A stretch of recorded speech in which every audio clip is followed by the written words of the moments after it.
Olá, queridíssimos irmãos e irmãs, seguidores do culto do Evangelho da Noite, ou às vezes não exatamente seguidores, mas que vão se propor a assistir esse culto. Sejam todos muito bem-vindos, na graça do Cristo, e durante os próximos minutos estaremos sintonizados com as forças mais altas, com as vibrações mais altas,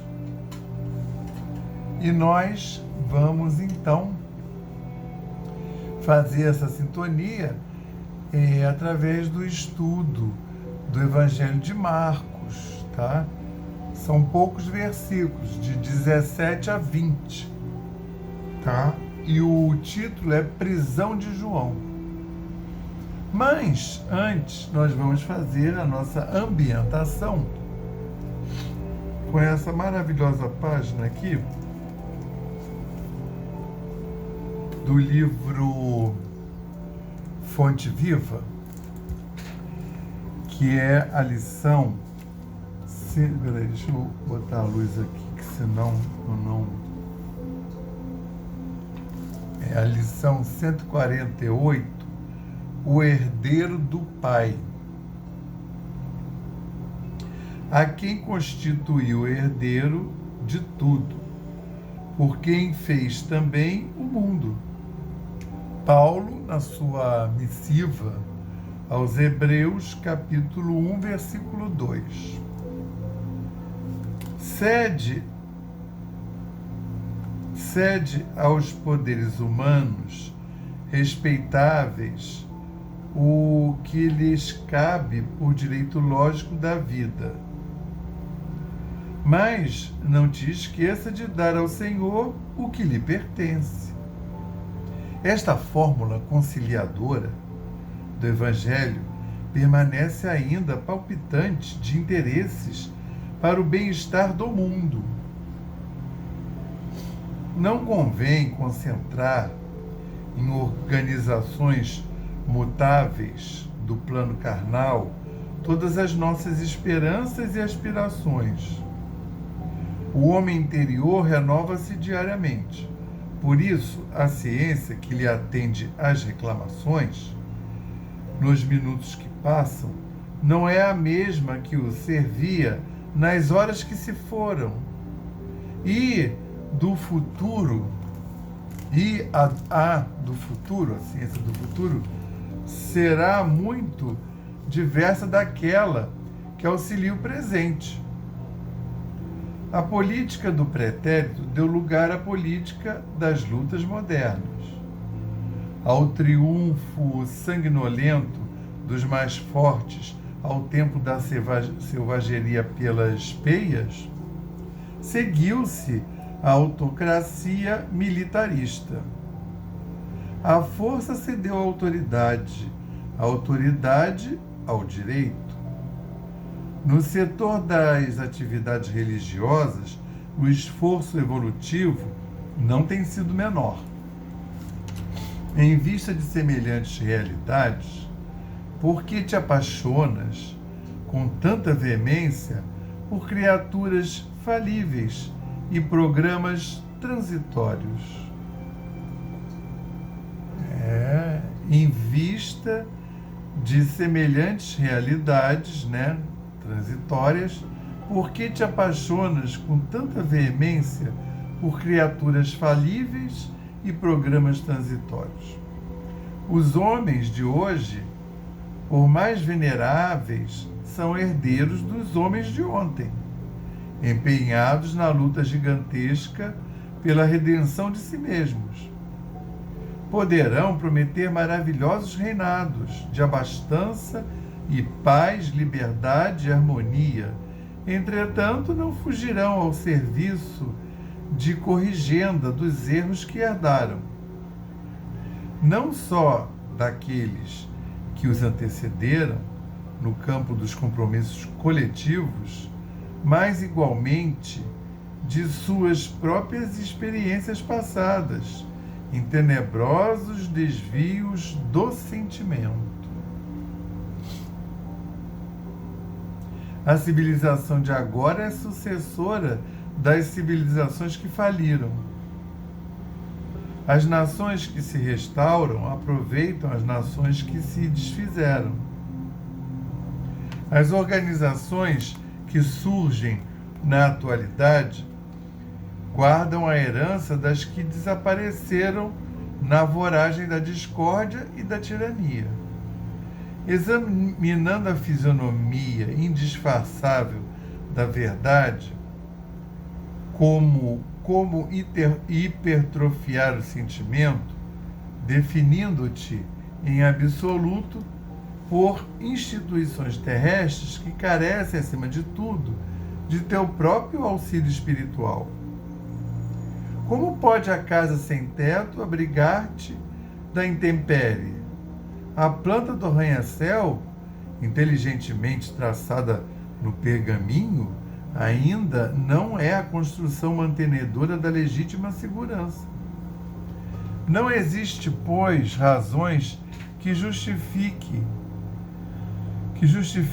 os tormentos dos aprendizes do Cristo, angustiados pelas inquietudes políticas da hora que passa. Semelhante estado d'alma é simples produto de inadvertência perigosa, porque todos devemos saber que os homens falíveis não podem erguer obras infalíveis, e que compete a nós outros, partidários do Mestre, a posição de trabalhadores sinceros, chamados a servir e cooperar na obra paciente e longa, mas definitiva e eterna, daquele a quem o Pai constituiu herdeiro de tudo, por quem fez também o mundo, graças a Deus. Bonito, hein? Bem para esses dias atuais, né? Graças a Deus, graças ao Cristo de Deus, graças ao Espírito Santo de Deus, graças ao nosso patrono São Francisco de Assis, graças à egrégora da Aliança da Fraternidade e do Evangelho da Noite. E graças também aos nossos queridos espíritos, guias e protetores, anjos guardiões ou guardiães, os nossos espíritos amigos e todos aqueles outros amigos nossos que nos auxiliam a fazer esse evangelho, esse estudo semanal, abençoado pelas egrégoras, abençoado pelos trabalhadores espirituais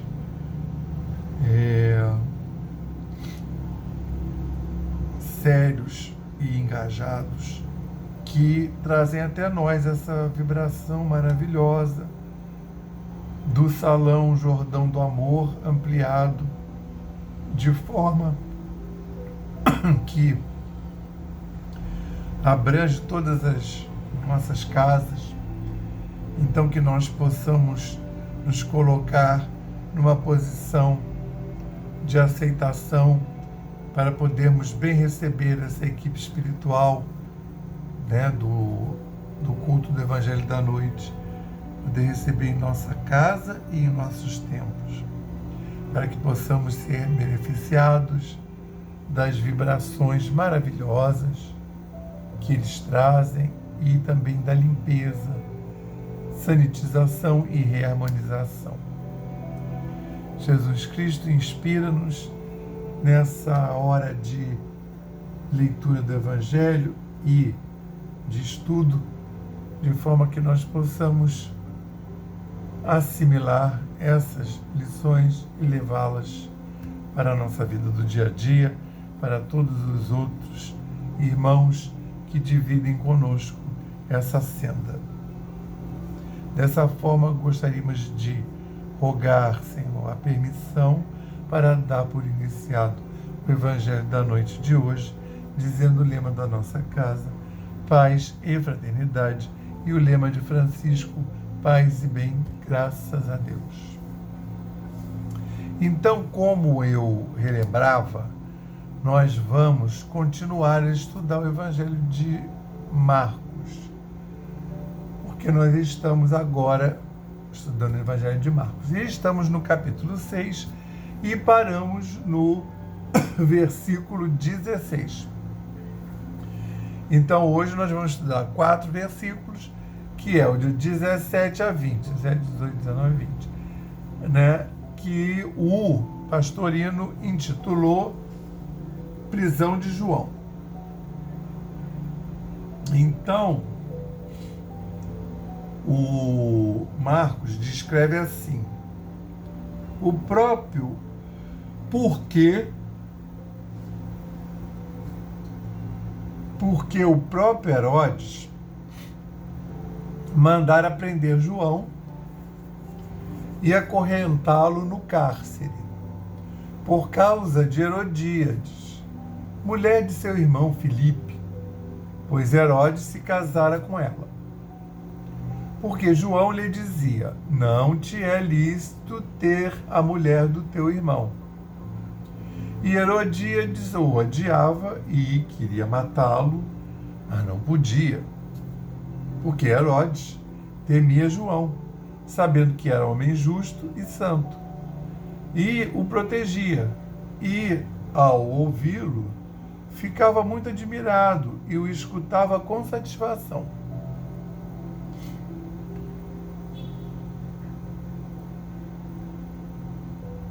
É interessante que em Marcos ele meio que conta de trás para frente.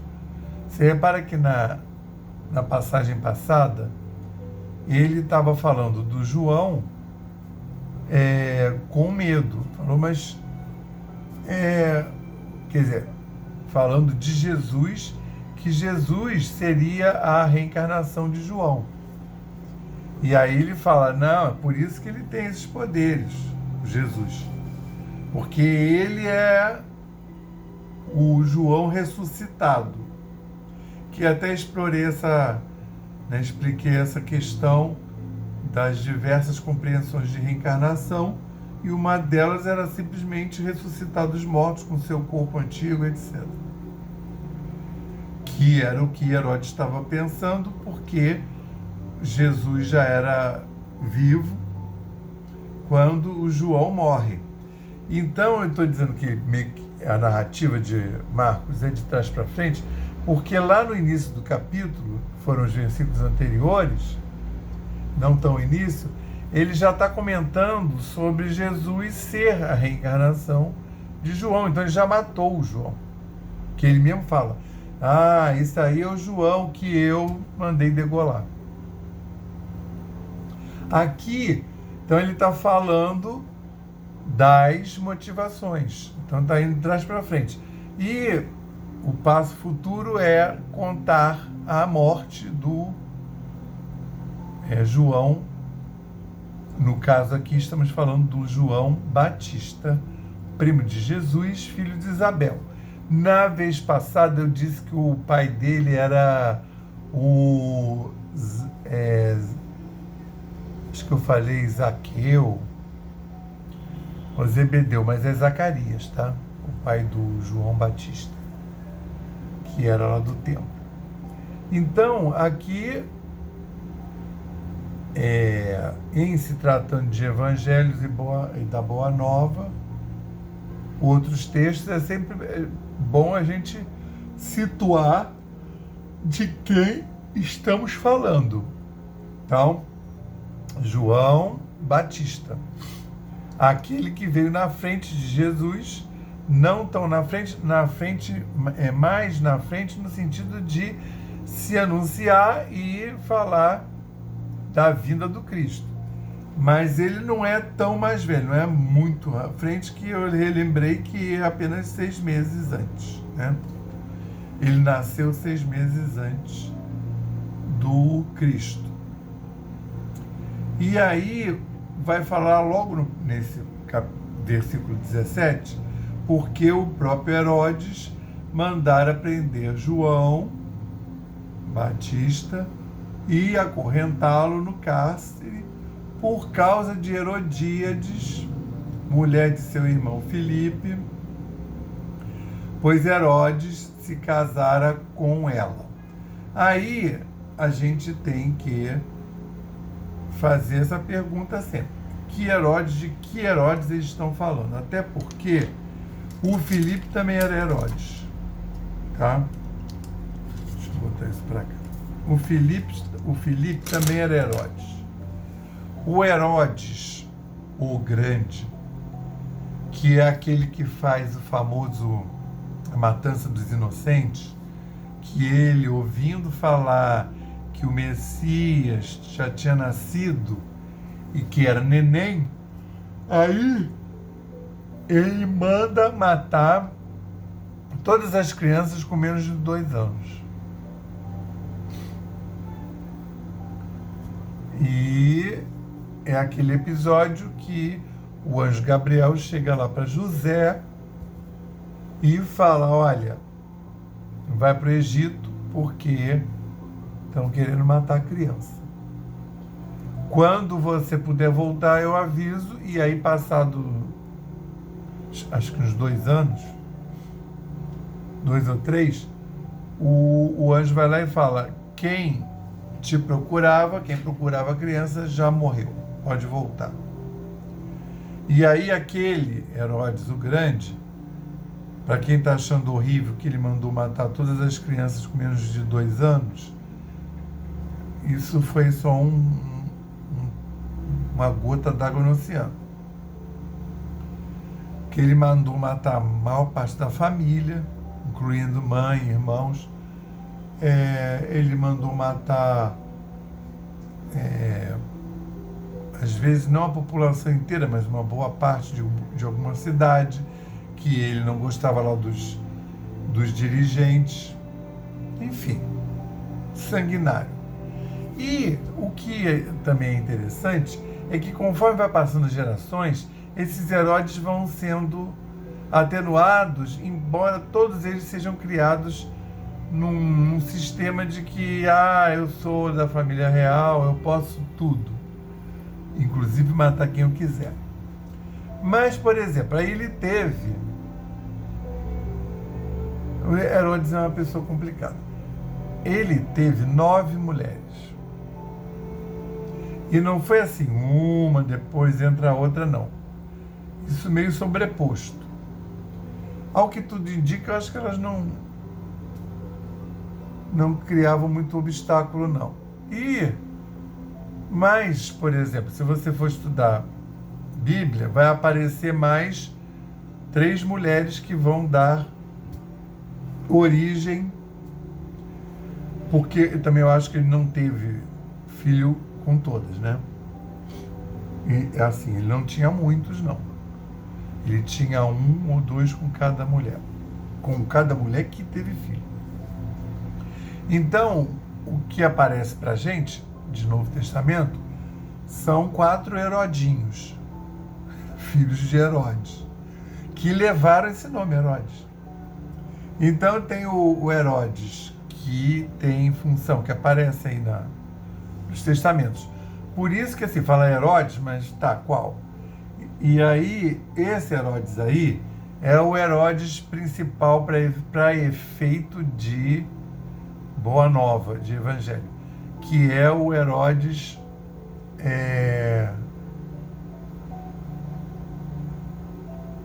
Agripa. Não é o Agripa. O Agripa é neto. Antipas, que é o Herodes Antipas, tá?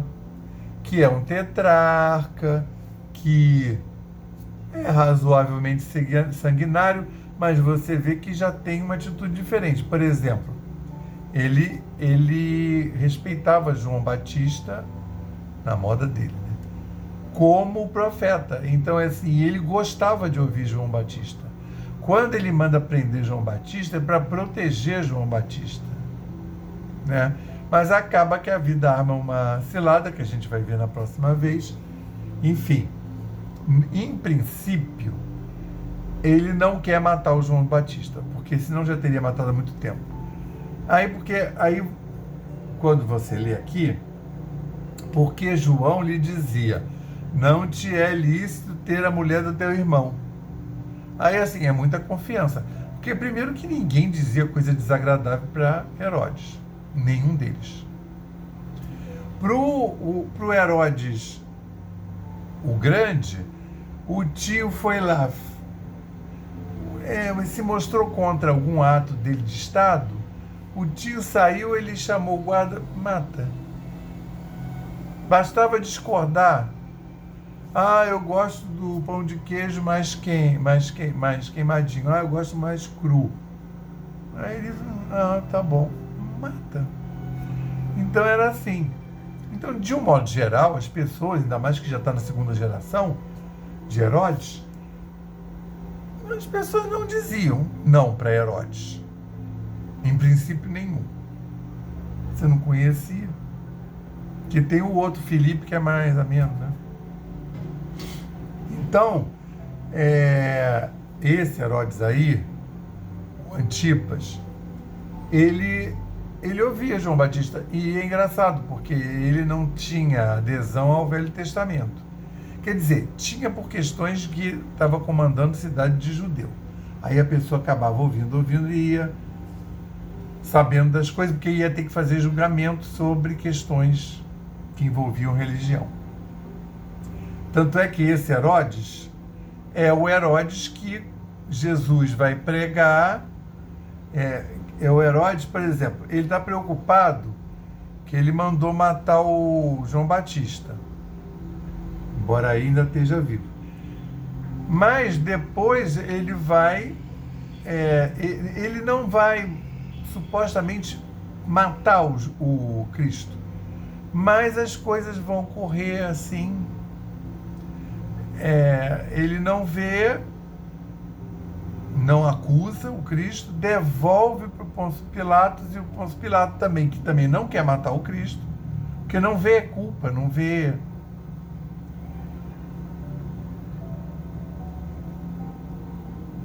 motivo, mas ele cede à armação dos sumos sacerdotes.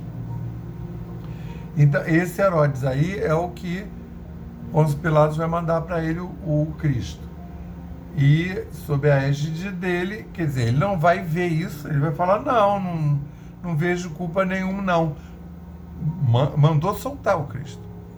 Aí vai lá para o Pôncio Pilatos também não vê nada demais, mas pela armação, eu posso libertar alguém. O povo diz não, mas aquele povo era o povo que estava com o ouvido impregnado. Então, nessa época aí tinha os irmãos estão vivos dele, os outros Herodes. O Herodes Arquelau, que ele não era exatamente, foi proclamado etnarca. Ele era quem presidia aquelas etnias, mas não necessariamente uma cidade, né? Já os irmãos foram nomeados tetrarcas, tanto o Herodes Filipe quanto esse Herodes Antipas, que é esse aí. Eram tetrarcas, mandavam em 4 cidades, mas em regiões diferentes, cidades diferentes. E aí, esse cara aí devia ter alguma coisa lá com o irmão. Eles não eram filhos da mesma mãe, não. E aí ele vai lá e visitar o irmão, se interessa muito pela mulher do irmão, joga uma cantada forte e fala para a mulher fugir lá para Sesmaria dele, para a cidade dele, onde ele mandava. E a Herodíades vai. Então, o João Batista tinha acesso a esse Herodes, ele pregava para esse Herodes já que o Cristo estava vindo, que ia ter uma boa nova, que as pessoas iam ter que fazer as coisas diferentes e se arrepender dos seus erros, enfim.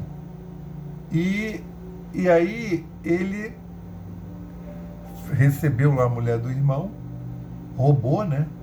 Então tem essa frase bonita aqui, pois Herodes se casara com ela. Quer dizer, se casara é um eufemismo, né? É uma frase bonita. Para uma pessoa que teve 9 mulheres e que...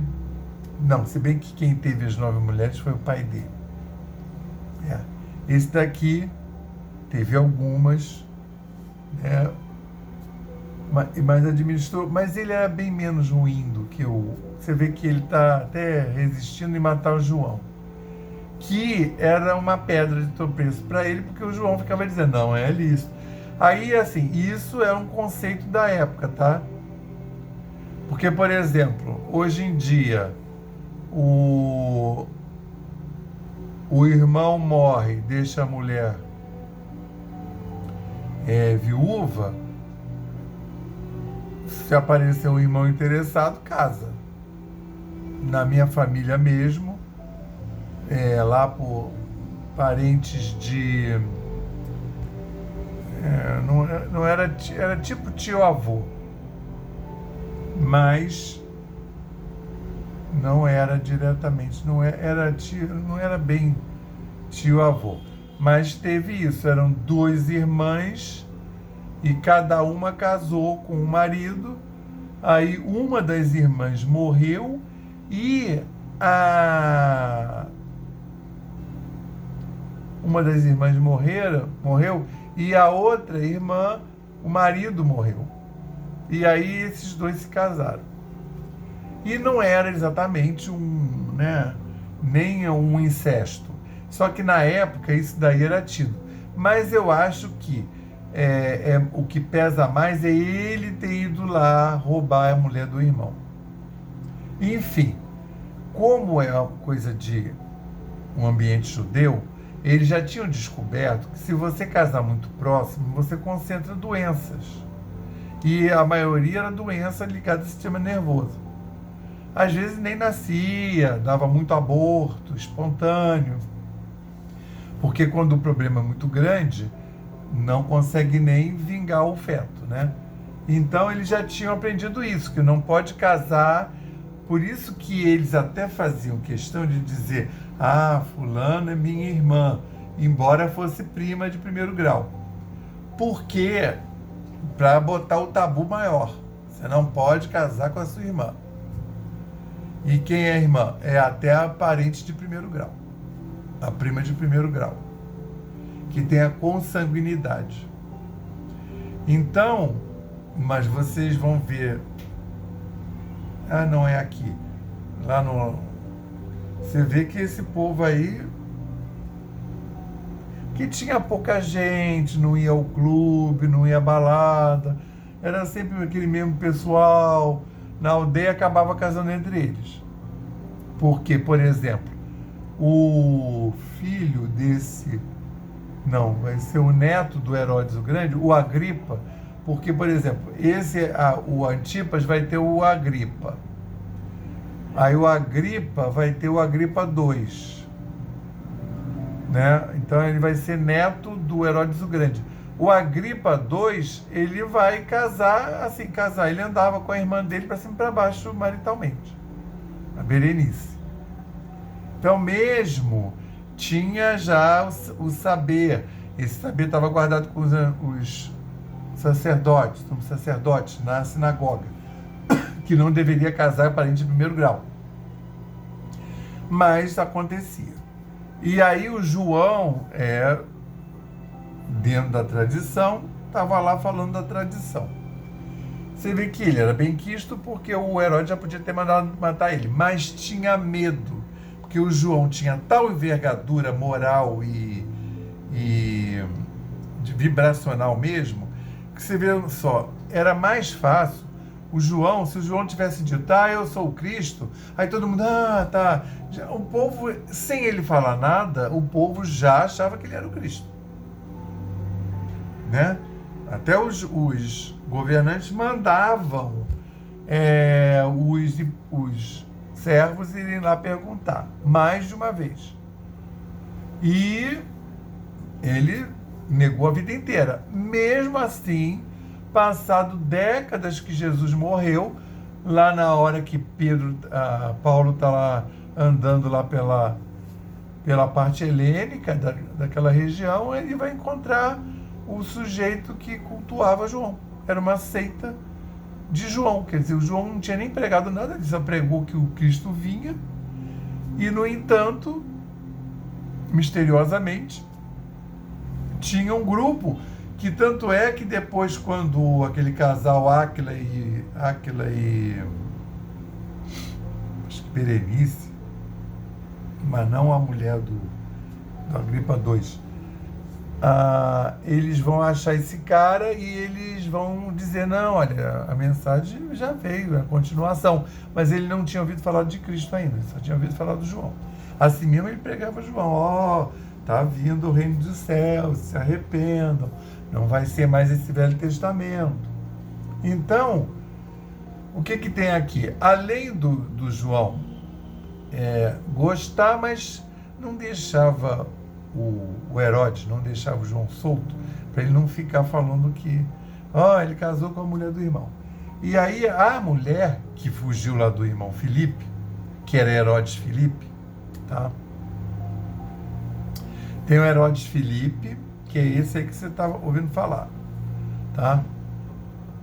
E tem um outro Herodes que eu vou falar para vocês quando ouvirem, já saberem que tem um outro Herodes Filipe, mas que a história geralmente não põe Herodes, põe Filipe para facilitar. E tem gente que chama de Herodes Filipe I, que é filho do Herodes o Grande com Cleópatra. Aí, meu Deus, é Cleópatra do Marco Aurélio, rainha do Egito? Não, Cleópatra de Jerusalém. É uma outra Cleópatra. Tá, mas esse aí nem recebeu muito poder, né? Então, por isso que eu digo que eram 4, que era o Arquelau, o Antipas, o Filipe e o outro Filipe, desses que aparecem. E aí a mulher desse Filipe, citado já, ela odiava o João Batista e queria matar. Essa daí não tinha respeito nenhum, acho que nem ouvia o que o João Batista falava, não ficava fascinada nem um pouco. Ela queria matá-lo. Por ela, matava, já tinha matado. Mas aqui, e Herodíades o odiava e queria matá-lo, mas não podia, porque Herodes temia João, sabendo que era homem justo e santo.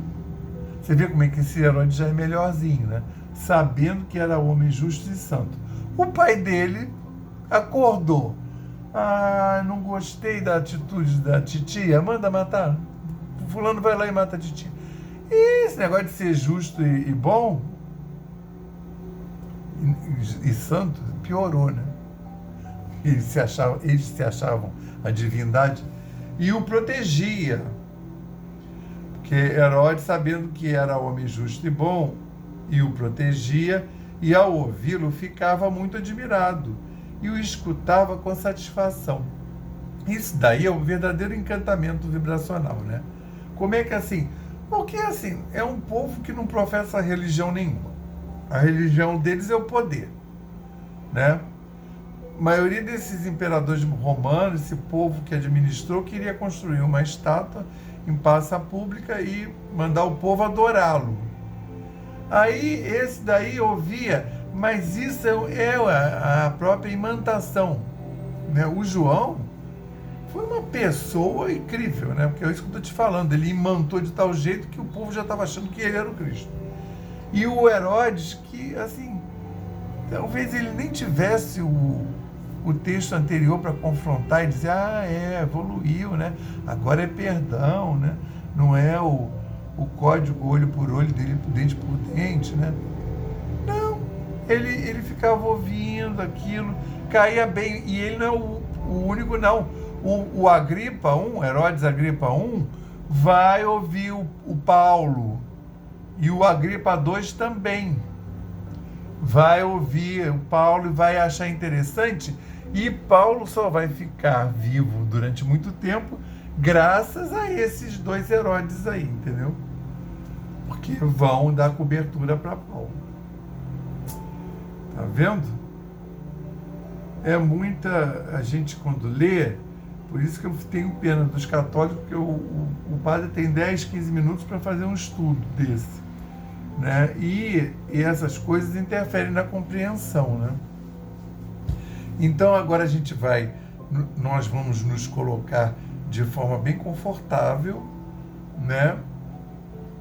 Recostado, deitado, porque nós vamos passar para o nosso passe, que vamos receber das mãos dadivosas dos nossos guias e protetores espirituais. Ai, Jesus, que Jesus esteja presente. Elevemos mais uma vez os nossos pensamentos ao Pai e confiemos.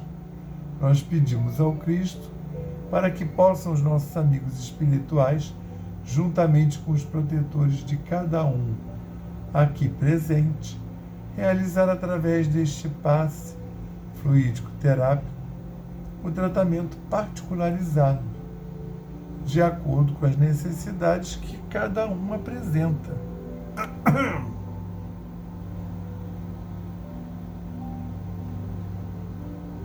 Que seja suavemente depositado em nosso corpo fluídico, mental e físico, o remédio advindo das camadas superiores da vida, tão bem preparados por corações amorosos para nos atender.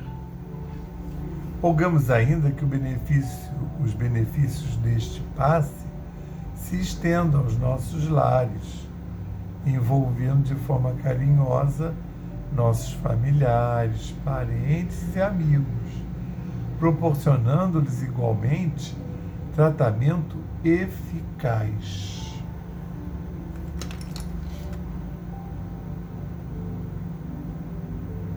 Intimamente pedimos forças para desenvolver em nós coragem, discernimento, paciência e bom ânimo em nossa lida diária, nos colocando agora na posição de receptores abertos à boa influência do alto, alentando a nossa consciência de que somos seres oriundos e viventes no universo de Deus.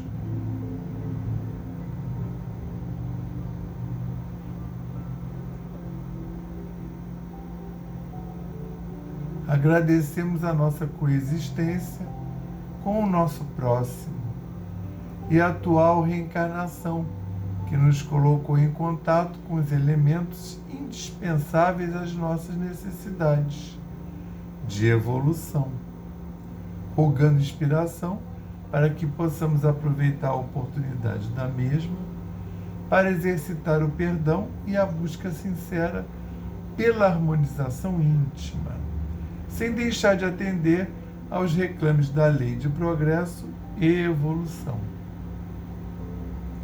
Finalmente pedimos equilíbrio moral e emocional, inspiração nos padrões do Evangelho, para que possamos solucionar com os nossos esforços os problemas que nos envolvem. Resignação positiva sem estagnação, compreensão para agir com amor-ação sem ser subserviente, proteção, forças para manter a vigilância maior e disposição para realizar a nossa reforma maior. Graças a Deus. Ó Senhor Jesus, queremos dar graças, queremos te agradecer.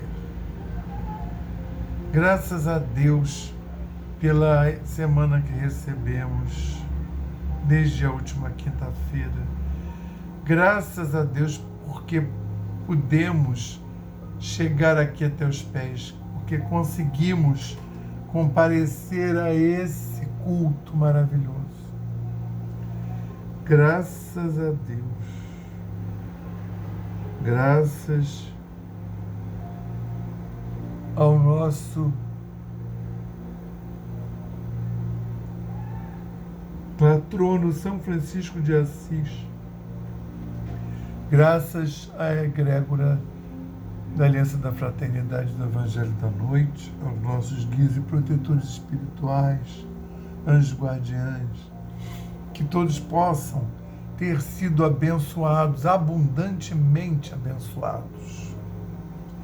Senhor Jesus, que os teus mensageiros maravilhosos possam ter nos visitado em nossos lares, de forma a abençoar, sanitizar e reenergizar os nossos lares físicos e espirituais. E que nós, Senhor, também, desta feita, possamos ter tido os nossos corpos reharmonizados, reenergizados e sanitizados, Senhor. Que todas as energias menos ditosas, que não eram passíveis de transmutação, possam ter sido encaminhadas, e as passíveis de transmutação que possam ter sido transmutadas. Jesus, queríamos ainda mandar um quanto de energia pela transição planetária, Senhor. Um quanto de energia pela saúde do planeta. Um quanto de energia por essa humanidade encarnada e desencarnada. Um envolvimento global nesse ser Gaia, que é o nosso planeta Terra. Que o Cristo possa pegar suas mãos dadivosas e assambarcar todo esse planeta, assambarcar Gaia, nesse momento de transição, abençoando a todos nós. Senhor Jesus, dentro desses votos, que possamos ainda, Senhor, envolver todas essas pessoas que estão em posição de mando, chefes de Estado, chefes de monarquias, autarquias e mesmo os ditadores, que possam ser envolvidos para tomarem as melhores decisões, Senhor. Senhor, aqueles outros que não têm mando político, mas que detêm grandes somas materiais, Senhor, possam ser envolvidos. Dessa forma, Senhor Jesus, queremos pedir a autorização, a permissão para dar por encerrado o culto do Evangelho da noite de hoje, dizendo o lema da nossa casa: paz e fraternidade, e o lema de Francisco: paz e bem, graças a Deus. Que tenhamos todos uma excelente semana na paz do Cristo. Graças a Deus.